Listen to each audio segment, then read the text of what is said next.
right, it's Thursday and another episode of the Chad Prather Show, a milestone episode, I might add, because this is the Bon Voyage episode from Mark Tate, the puppet master.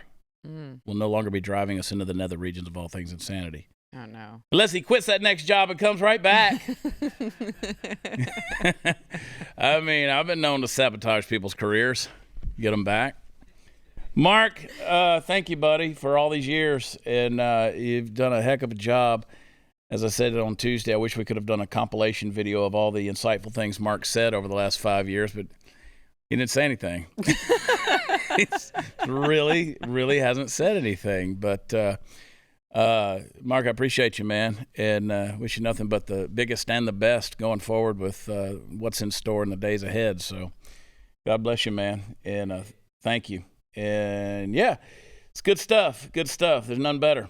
So it's been good. I'm not gonna cry. This is a little dangerous having Mark, the puppet master, leading this thing and having him gone. This is gonna go very poorly. Well, I appreciate that prophecy. Yeah. Well, we'll see. We'll see who's next. Again, like I said the other day, people think I'm toxic because everybody's always leaving me. You know, we just run everybody off. They're not wrong. They're not wrong. Yes, they are. People do leave me.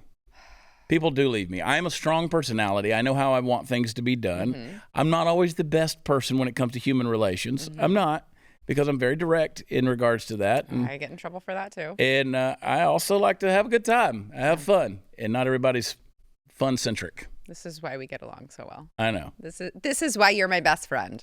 Well, people don't have a lot of chill, right? And and with me, it's people could get, and this has nothing to do with Mark, of course. Mark's been great. Mark's not easily offended. No. I don't know that. Which is why it took him so long to finally leave. Yeah, exactly. I do have people who they don't know how to take me. Right. The chaos that surrounds my life, and I don't blame you. Yeah. I don't blame you. I'm not an easy person to have a relationship with on any level because I don't sit still. I do not sit still, and the people around me I tend to drive crazy because it's always let's hustle. But no, Mark's great because Mark just puts his head down and goes to work, and he does it with excellence. That's why I've always called him the puppet master, the perfectionist, because he does it with excellence, and that's hard to find these days. And you know, it's yeah. Great. Thanks for screwing us over, Mark. Appreciate you leaving, Mark. Appreciate you. He's irreplaceable, I can tell you that. And favorite person, Kayla, she'll probably sit in that chair for a little while until we figure out who's next. But, you know. We might offend her pretty quickly. We'll see. Nah. She's okay. No, I'm kidding. She's chill. She's learned to deal with me. Hey, you know what? Another thing that people don't a lot of times realize is how many people on the production side of things in quote conservative media aren't conservatives. There's a lot out there. Present company notwithstanding. Mark, I don't know. Like for instance, you and I have never really talked about Mark's political leanings, where you stand politically on anything. I've never. Brandon and I have never talked about it. Yeah. You know, Chris sometimes will tell me things, but I don't know what Chris is talking about. I don't understand what he's saying. Is he even speaking English? We don't know. You know, other people that have worked in the production side of things, because again, I'm the kind of person that in my personal life, I want to kind of leave that mystery alone. You want to talk about it, we'll talk about it, but kind of leave that mystery alone. Mm-hmm. That's one of the things that drives me crazy is when I have people who meet me and they immediately want to start talking politics on a personal level, and they come up and they're like, hey, let me ask you a question. That's the worst. And then they ask it, and then as you start to answer it, they start talking over you. And I've learned that I'll say to people, I was like, you didn't want to ask me a question. You just want to tell me what you thought on a topic. Why don't you just tell me what you think? We'll go on from there. Because in my personal life, I don't want to sit around debating all the time. Right. You know? Right. I don't want to do all that. So like any of the production staff around here, I don't know that I've ever had a conversation. I mean, my God, I traveled for years on the road with Bougie Sean. Yeah. And me and Sean never talked about it. Yeah. We talked about fried chicken. I mean, and hot wings. So do you, whenever you're at airports quite frequently with your line of work, you're sitting at an airport bar. I know you're striking up a conversation with people because that's what you do. I'll tell you how much I'm at the airport. I don't care if I'm in DFW or Houston. When I walk through there, the bartenders wave at me and they're like, "You drinking today?" And they got my tequila soda waiting when I pull up there. So they know me by name. Some of them are watching right now. What's up, Jessica? So Terminal A, baby. When you go there and you strike up a conversation with someone and people ask what you do, like I hate it when people ask, "So what do you do?" Because I don't want to answer them because they immediately want to start talking politics. Yeah. Immediately. And I'm like, I don't want to talk about your feelings on Donald Trump and Joe Biden. Yeah. Like I don't. I'm just trying to sit here and relax and have a good time and have my whiskey. I've always thought, wouldn't it be easier if you just made up a lie? Yeah. And just said, okay. No, I've considered I'm in it. shipping and receiving, imports, exports. Yeah. Like, Art I'm staying Vandelay. home, Mom. That would be easy. But what I get people, so people ask me, what is it? What do you do? I said, well, I'm in live entertainment. What does that mean? I do stand-up comedy. That's a good one. You do, so like you're the person on stage. I get that all the time. So you're like the guy on stage. I was checking into a hotel last week and she goes, so why are you in town? And it was me and Phil were traveling. And Phil always travels with me. Phil and Bam Bam are always with me. And Phil goes, he's got a show tonight over at the Stardome. She goes, are you on stage? And I was like, yeah. She goes, you're not like an audience member. I was like, why would I say that we're going to, I have a show. I'm in town for a show. I'm in town to visit a show. No, like, yeah, I'm on stage. I get that a lot. People are like, so you do what? I'm like, I'm a stand-up comedian. Yeah. Like I stand up and do comedy. Yeah. And people are like, oh, on the stage? Yeah. Well, I don't know if that's a foreign concept to people, the idea of getting on a stage in front of others. I don't know. Well, I think that they think like, oh my gosh, I'm meeting someone famous. No, I don't think so. I think they think I'm meeting somebody poor. They think I'm meeting somebody who's like going to do an open mic night. and this guy, bless his heart, we should pray for him. And maybe buy him lunch. See, that's easy. You have it easier than I do, because you can just say stand-up comedian, and that doesn't say, you don't have to say what political ideology you're affiliated with or anything like that. Sort of, because as the conversation goes on, 100% of the time, the topic comes up, especially if I'm sitting at the bar and the bartenders know me, Jessica, and says he's got a great TV show. Oh, and so Jessica, stop doing that. Don't do that, Jessica. No, Jessica, you're fine. You are perfect. You're a perfect human being. I love you very much, and she's so good. And all right, she is so good, Jessica. My goodness. And listen, if you're ever in Terminal A, 825, there at George Bush, Houston Intercontinental Airport, you go by and you tell Jessica I said hi. Jessica, of course, I'll probably be sitting there. Jessica has a good pour. She's solid. I like that. She's solid. But anyway, inevitably somebody will say, what kind of TV show? I'll say, well, it's on the Blaze. Oh, okay. Mm-hmm. You get that. Oh. If you tell them you're on the Blaze, usually that pops right off. You know where they stand either way. Immediately. Yeah. Immediately, you get that. They either go, I love Glenn Beck. And they're like, so you're like a podcaster? Yeah, like that. And yeah, you get that. Yeah. You get that. But what's funny is more times than not, in those conversations with strangers, I find more people that agree with me than don't. Depending on where we are. But at the same time, I'm a liberal. I'm not a progressive. But I really am I am a classical liberal. I think of myself that way. Really? I really do. I don't. I really do. Like I don't. Based on what you preach and your ideologies, I'm a classical liberal. That doesn't match up to me. I know. Deep down, I'm probably a classical liberal. I really don't care what a person does. I'm maybe libertarian. We could go that there. Would be... Maybe a libertarian. That's such a loosely defined thing. Like I don't care what you do with your life unless you kill your baby. Like that's really. Mm-hmm. That's the cutoff for me. I'm going to fight you on that. I'm going to really try to protect your unborn child. Mm-hmm. And that for me is a conviction. A lot of people, that's a big one that pisses a lot of people off. But I'm sorry, that's just how I'm wired. I love babies. In the womb or out, I love babies. Had a lot of them, held a lot of them, and babies love me back. Don't want no more. But I want them to be born. So, but other than that, I don't care what you do with your life. I really don't. I get along with everybody. So there was this thing that happened this past week that we never got a chance to talk about with Scott Adams, who is the creator of Dilbert, the cartoon deal. And this is a perfect example of me saying, we get thrown this narrative. I don't care what you do with and Scott Adams has had this very strong opinion about this. What was it, a Rasmussen poll, where it said that, what was it, 40%? Yeah, we got the clip. You got the clip. Almost half. Yeah. It was like a Rasmussen poll where basically it says that nearly half of blacks say that white people are. It's not okay to be white. Not okay to be white. And so Scott, who has been in hot water before, again he's pretty outspoken. He's a cartoonist. Now he's getting canceled. USA Today has now said no more Dilbert cartoons in there. And this is what he had to say that was so controversial. Play that clip. Rasmussen asked, white and black voters, and probably others, do you disagree or agree with the statement, it's okay to be white? 26% of blacks said no. It's not okay to be white. 21% weren't sure. Add them together, that is 47% of black respondents were not willing to say it's okay to be white. So if nearly half of all blacks are not okay with white people, according to this poll, not according to me, according to this poll, that's a hate group. That's a hate group. And I don't want to have anything to do with them.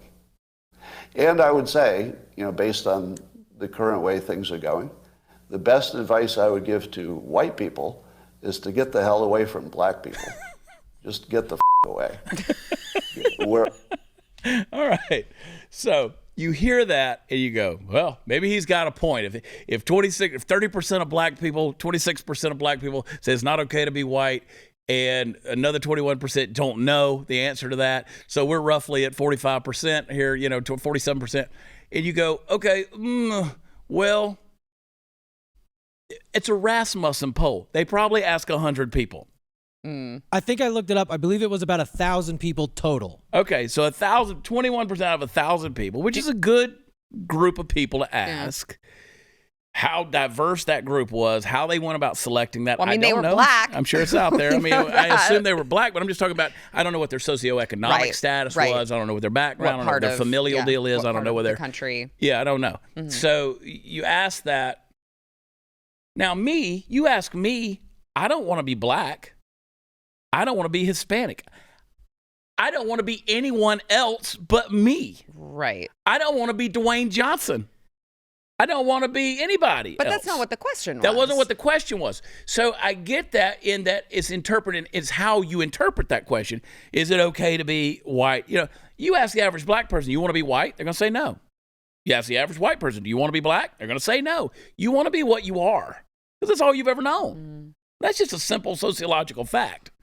You're used to being what you are. We talked about this on your show Monday. People tend to congregate around groups of people that they can relate to. And once you get outside of that village, that tribe, whatever you want to call it, that community of like-mindedness, you kind of don't know what to do. That's where prejudice comes from. Because you send me down into the hollers in Kentucky or West Virginia, I'm probably not going to relate so well to that white bread either. Because I don't know. Yeah. I don't have a recipe for moonshine. I don't know any of that stuff. I'd like one though. Yeah, I actually do have a good recipe, but it's been a few years. But I'm just saying, once you get outside of your control group, you tend to be a little uncomfortable. But that's not really the way the world works. I don't walk into a restaurant and look around going, I don't want to be that person. I don't want to be that person. It's not okay to be that person. And again, it's not, do you want to be that? It's, is it okay to be that? Right. And that was the difference there. Right. Well, and again, imagine that the other, the flip side was asked, and they asked white people if it's okay to be black. That would be, yeah. I mean, can you imagine the responses that said yes? It would be, 99%? Yeah. And then 1% of Ku Klux Klan members? You're not wrong. I can't imagine a world in which white people would be like, no, it's not okay to be black. So Scott Adams, was he dumb in his statement? It was very poorly worded, but he was the intention behind it wasn't wrong. I agree. And that's where, that's ultimately my foundation, or where I'm headed to with that conclusion, I should say, not foundation, but is to look at that and say, I get what he's saying. If you don't think it's okay for me to be me, then I'm not going to be around you. Right. And that's for anybody. I don't care what color your skin is. I mean, listen, I got a lot of people who hate my guts. A lot of white people that don't care much for me. And I'm just not going to hang around those people. Well, I know you got to take a break. It's just so sad to me because it's like, you guys are all missing the plot. You've lost the plot. The point is that this survey results indicates we have a really big problem in this country. Yeah. And now all the hell you guys are talking about is what Scott Adams said in reference to that really big glaring problem in the country. We really should look at the fact that 26% of those polled said it's not okay to be another color. That's a big deal. It is a big deal. And we have a narrative out there, and we'll go to break in a minute, guys. We good? We have a narrative. That's being perpetrated and pushed and promoted that says that's okay. Yep. Because, and I staunchly believe, since Barack Obama was president, I thought we were on a good track. I really thought America was on a good track in terms of race relations. Barack Obama set that back 60 years. And here we are. We have a media that sucked his balls and kissed his ass. And now they've continued with that same nonsense. They've pushed it. They've made, they've made police officers evil. They've made, and again, we refuse to address the real problems of society across the board. And look at them. Instead, it's the white man's fault. It's the black man's fault. It's the man's fault. It's all these, instead of truly addressing the issues.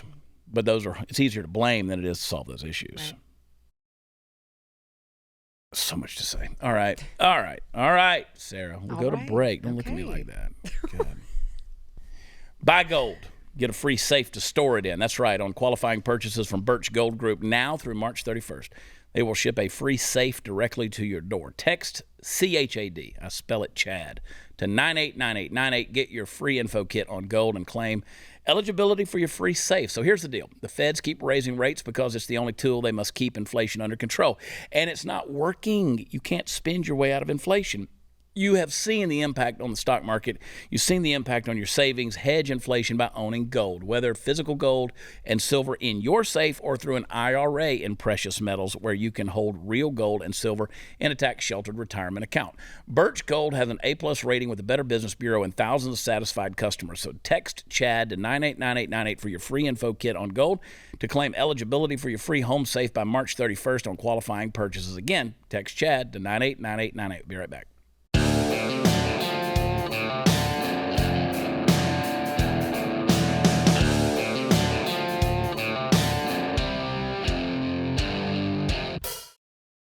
You find it weird though that we turn these stories into these big deals like the Scott Adams things. Nobody thinks about the Dilbert cartoon, and then all of a sudden, boom, the guy says something dumb, and it's, he's supposedly representative of something that we got to make an example out of him. The guy said what he said. It was poorly worded, but I get the point of what he was trying to say.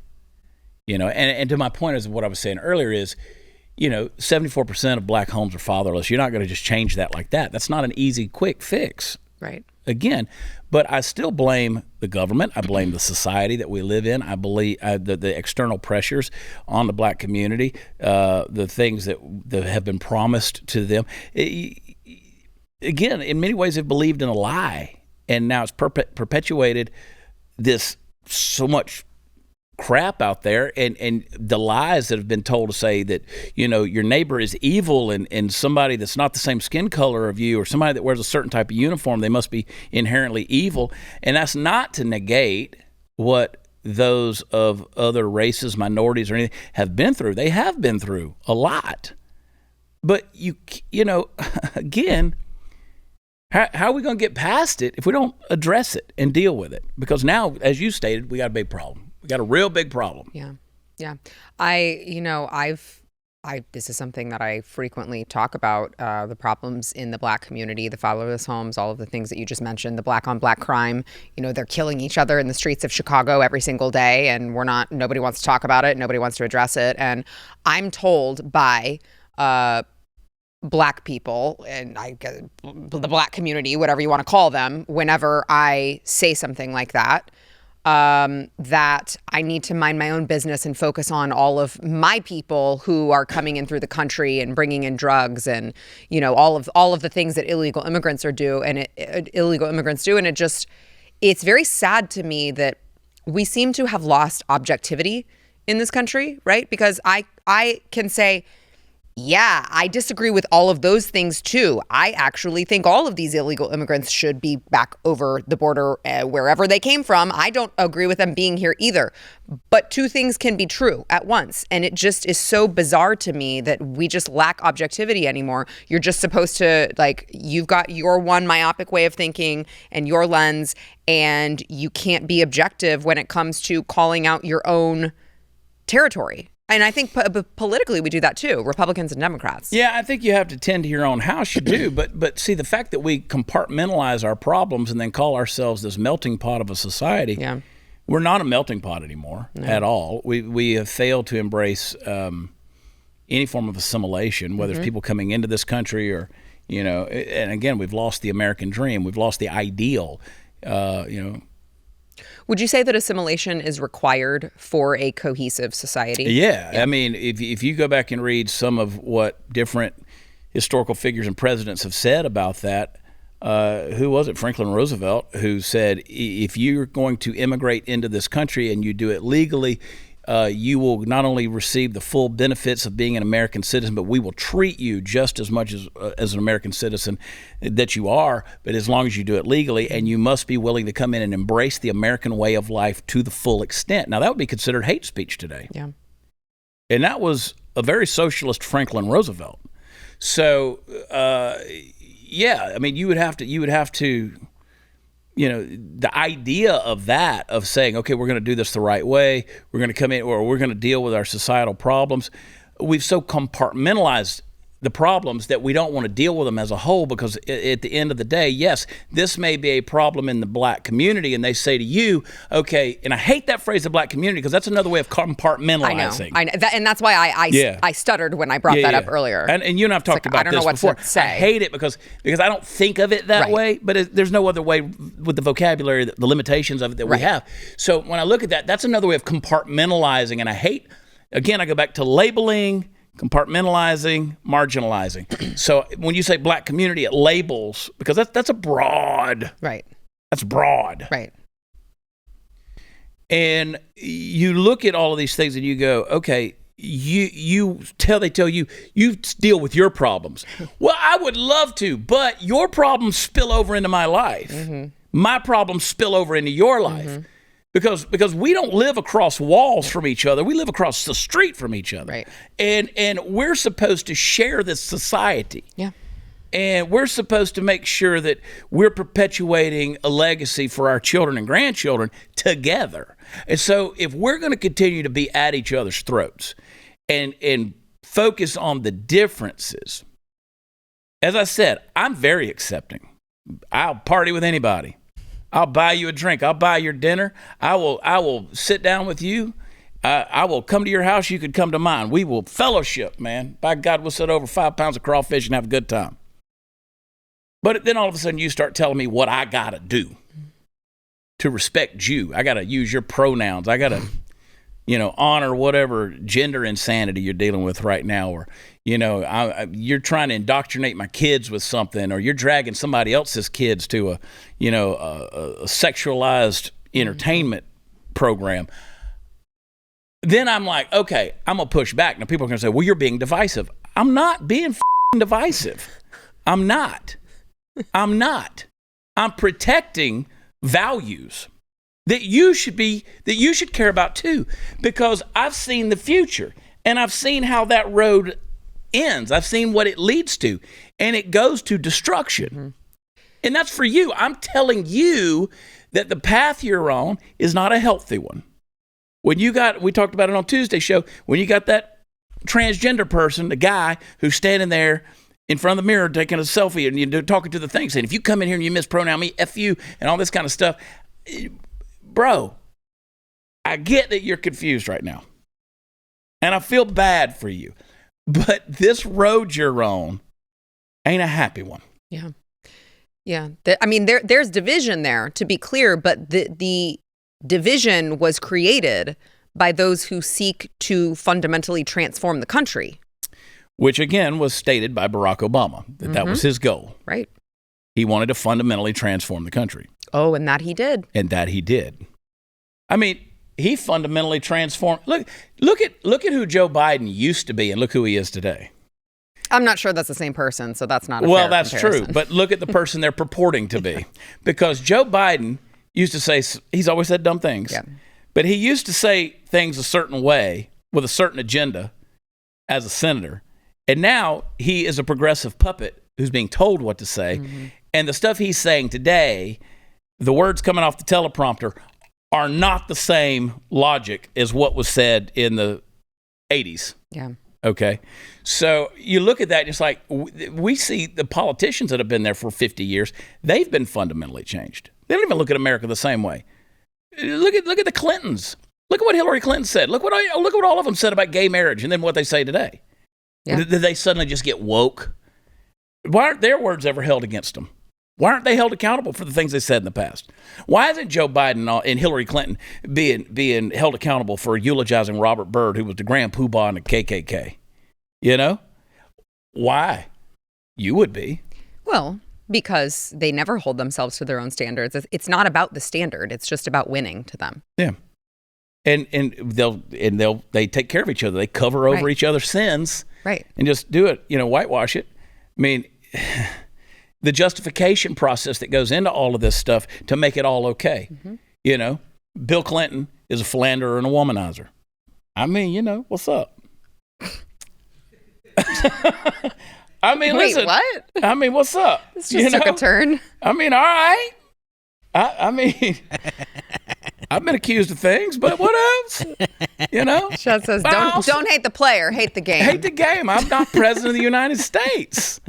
No, but seriously, Bill Clinton did what he did, and he kept saying, I didn't do that. I didn't do that. And they were like, yeah, you did. And he's like, I didn't do that. Did not do that. I swear. Oh, you meant that. And then it was like, you did that. And then when it came out that he did that, then all of his people were like, yeah, he did it, but what's so wrong with that? we know he didn't do it, but then he did it. And then we're like, oh, wait. I mean, yeah, but it was just that. Right. It was just that. It could have been more. I mean, he could have done a whole lot more. Right.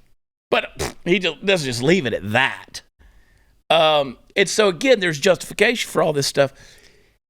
Because they don't actually care. They don't care. It's not a value they have. It's just about winning. So we see that fundamental change. We see this. And I talked about it earlier this week. There's a fundamental change on what we perceive as truth, what we perceive as reality, what we perceive as order and peace. And, again, we think as long as the lights are on, air conditioner's running, we got Wi-Fi and all that stuff, we got peace. That is not.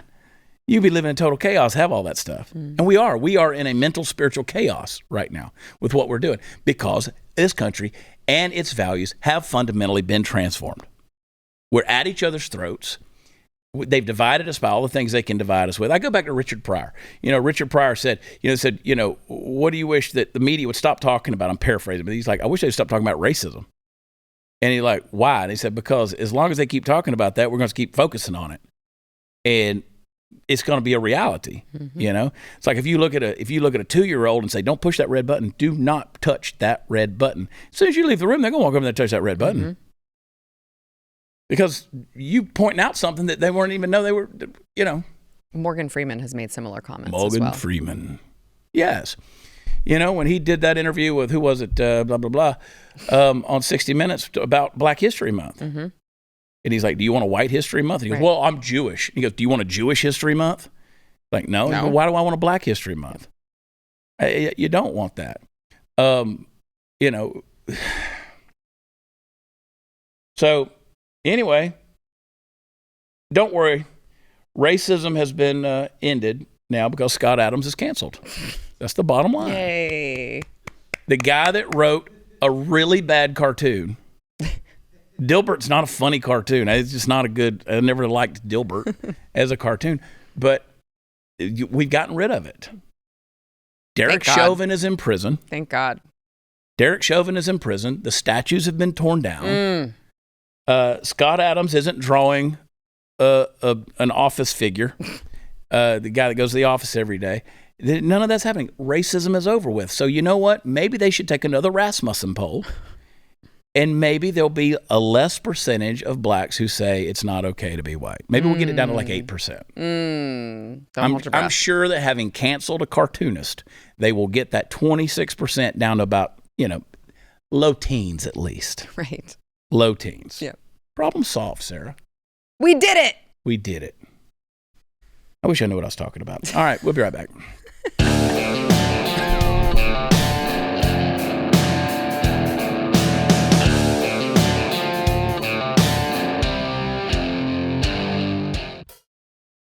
All right, we talked about this earlier in the week. I want to talk about it again. If you missed Tuesday's episode, well, you need to go back and watch it. It was heavy. It was heavy, folks. But I want to revisit a story that we talked about in that, because if you've ever met a leftist who just wants to sit you down and give you a little history lesson, my advice is to keep one hand over your wallet, because you're about to get taken in. Now, sometimes on this show, we deal with stories that aren't as cut and dried as we might like. I do that because most of you are adults, and I don't need to spoon feed you with clear and present examples every single time. In short, you can handle a little ambiguity, I think. So with that in mind, let's climb into the Chinese spy balloon of the mind and take a float over to the now famous Fairfax County, Virginia, and have a listen to a school board member by the name of Abrar Amish. Brandon, throw up that video, will you? There's also a lot of history in February. A number of community members reached out to me just a few days ago. Was Japanese Day of Remembrance, something for us to certainly reflect on as we learn our history and think about it.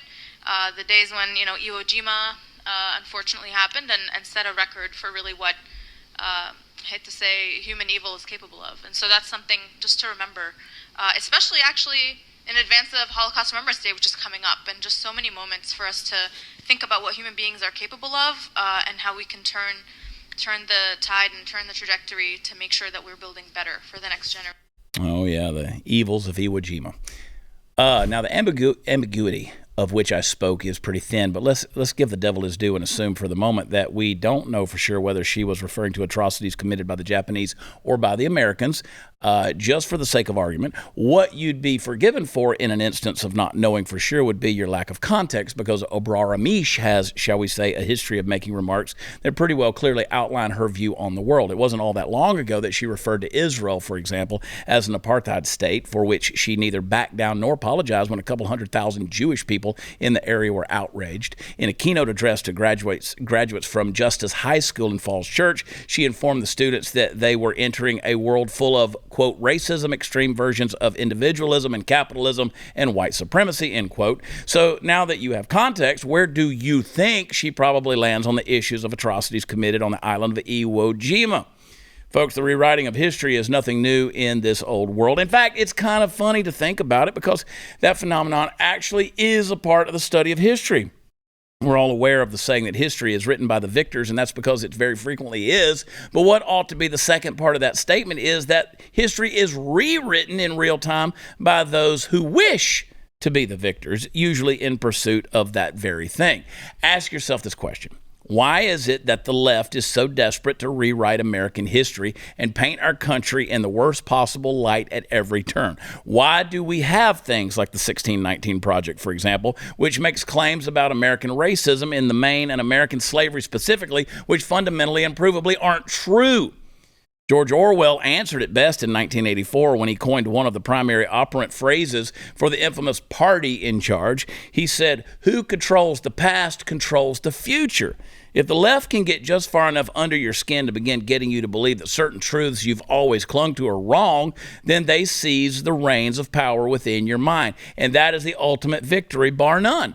The tricky thing to have to deal with from our perspective is that the edifice of history truly is slippery in places. Not everything that you and I believe about our own history is probably accurate.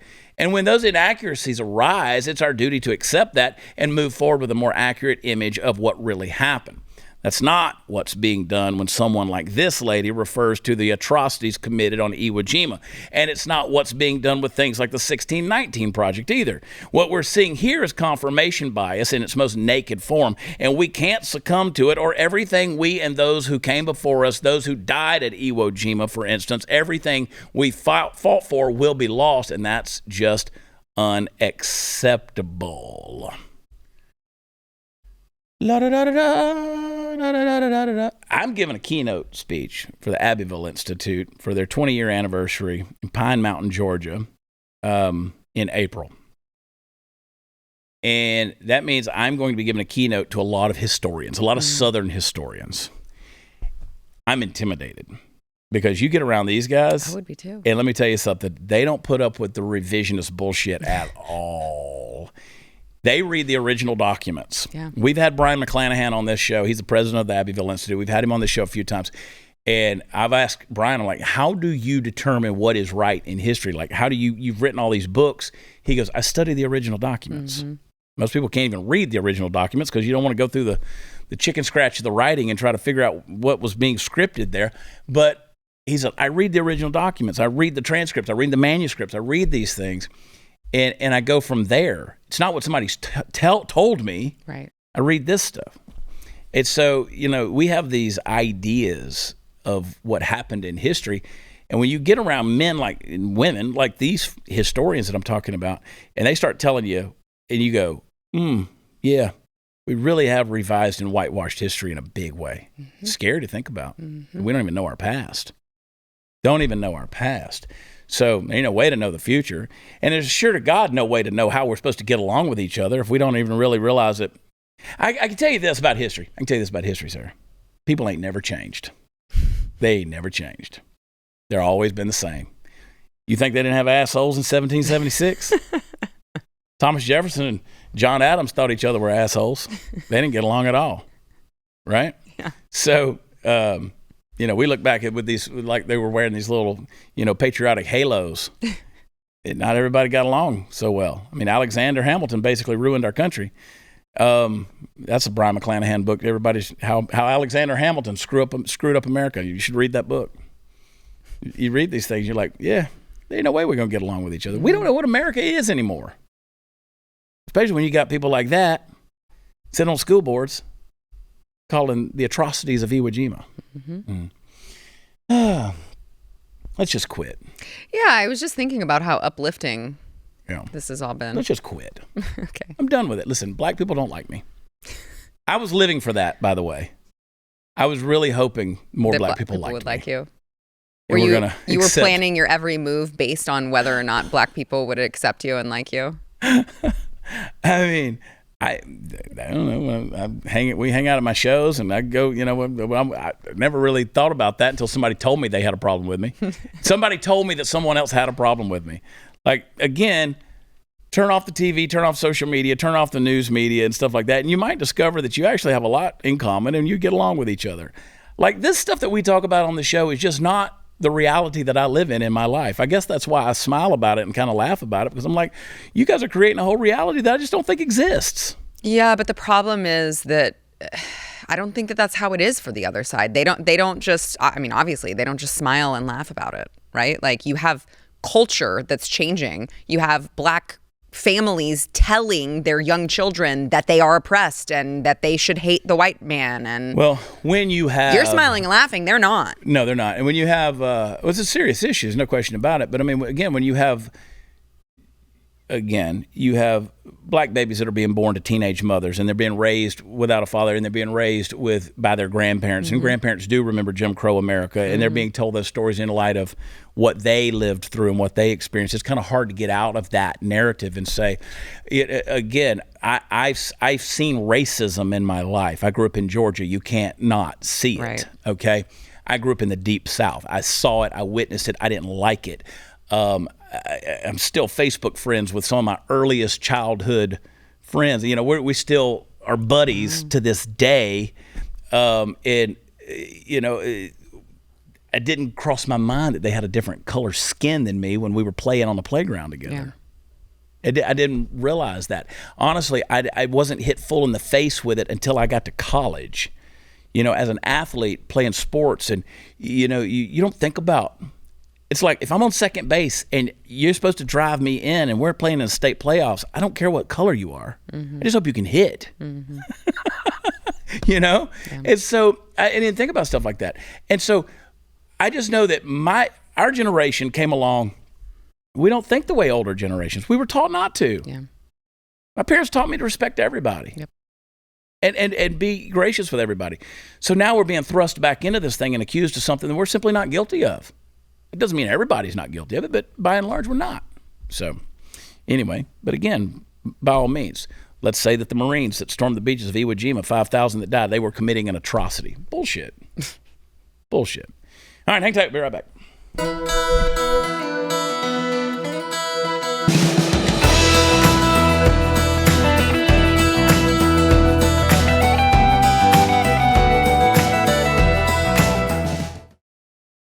And if you were concerned about race relations in America, the President of the United States, ladies and gentlemen, play the clip.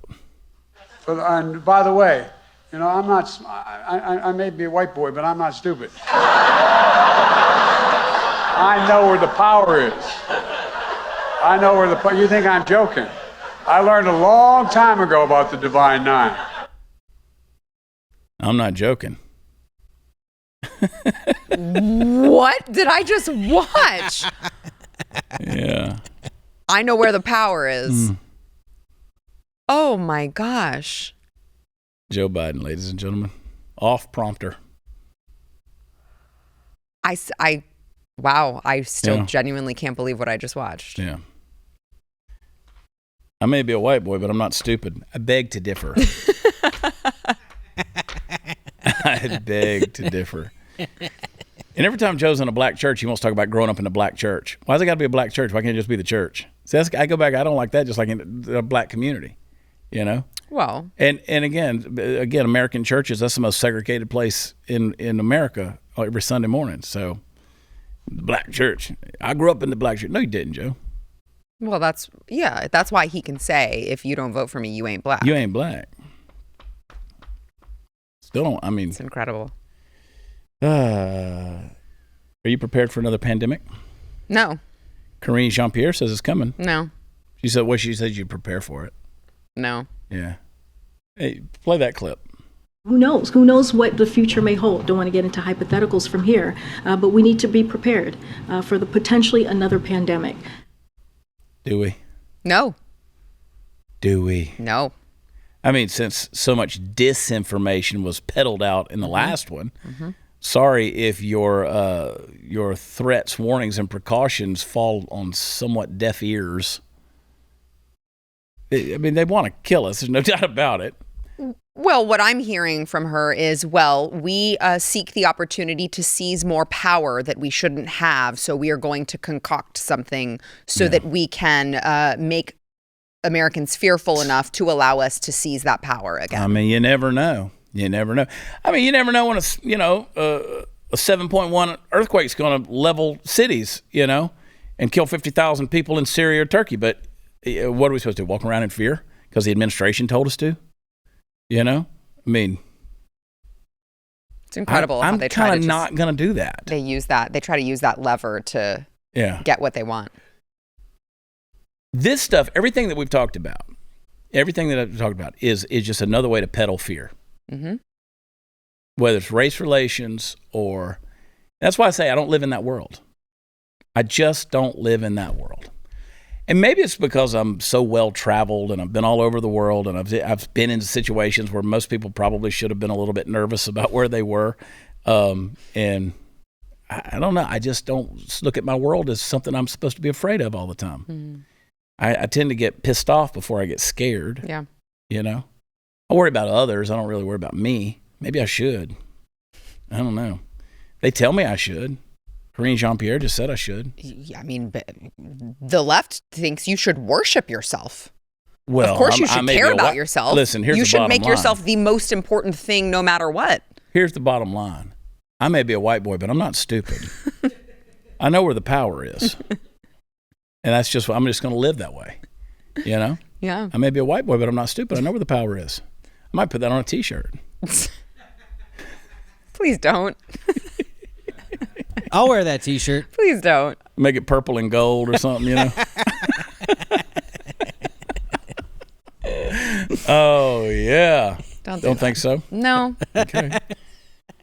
But if you do, don't sell it at What are you doing Real this Women's weekend? You Club. going to some drag shows? You want to rescue some kids?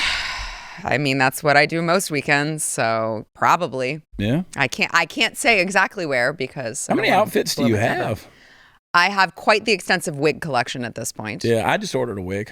Yeah. I told you I ordered a new wig. Yeah, you I got did. a new Jesus wig. I hope they send it to me. I bought it from Europe. I'm assuming it's from Europe because they spelled color C-O-L-O-U-R. Well, it's either from that or a Chinese factory that they harvested it from a Muslim. So They could have. It might be Uyghur hair. Yeah. Great. It could It'll be fresh though. Yeah. Yeah. But soft and silky, but we'll see. But I want to do some sketches. I definitely want to do a Jesus sketch where, you know, they give him Chick-fil-A and he doesn't like it. That is really funny. It is a funny idea. I mean, I think that'll be a funny sketch. It's Jesus chicken, right? Right, That's what they call it. Yeah. And what if Jesus doesn't like Chick-fil-A? We don't know. We've never asked him. Maybe he doesn't like nuggies. I feel like he would be polite about it though. So You think I'm interested to see how the sketch plays out. It's going to be a funny sketch. I have a Okay. big thing that I want to do. Okay. There's a few sketches that we've let kind of slip because we've been busy, but there's a couple of Yes. sketches we need to do Yeah. that I think are good. That's going to be very entertaining for our audience, Sarah. Add that onto the plate of the 10 million things that we're already doing. Yeah. Yeah, that's true.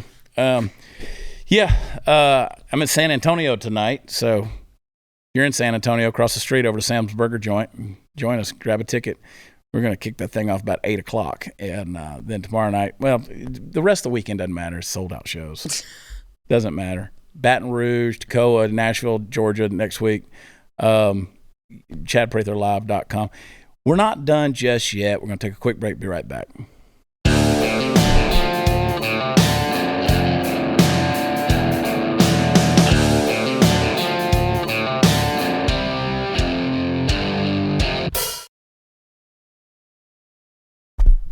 You know what I've discovered is on Facebook is you have all these people who, you know, get the, you know, forgive me for commenting here, but I would love for you to send me friend requests. You know, how they comment on all the threads.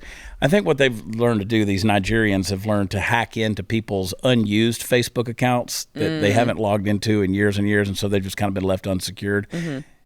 Block immediately as soon as I see them. Of course, 100%. I probably shouldn't be involved as involved with my own social media as I am, but I have no other recourse of I'd have a lot of time back on my hands if I just God. backed Do you ever away think from about that? How much? It's like a full-time job managing all the different social medias. Yeah. It's a lot of work. It's a lot of work. Speaking of that, I need you to subscribe to two different things. One is free and one is not. One, if you've never subscribed to my YouTube channel right now and you're watching it, you happen to be right there on YouTube, go to my page, boop, click subscribe. That's free. Second thing is, it costs you some money, but it's worth every penny. Chad Prather on Blaze TV. Go to blazetv.com/Chad. Use promo code Chad. Sign up. Get overtime. Special guest tomorrow. We'll see you there. Bye.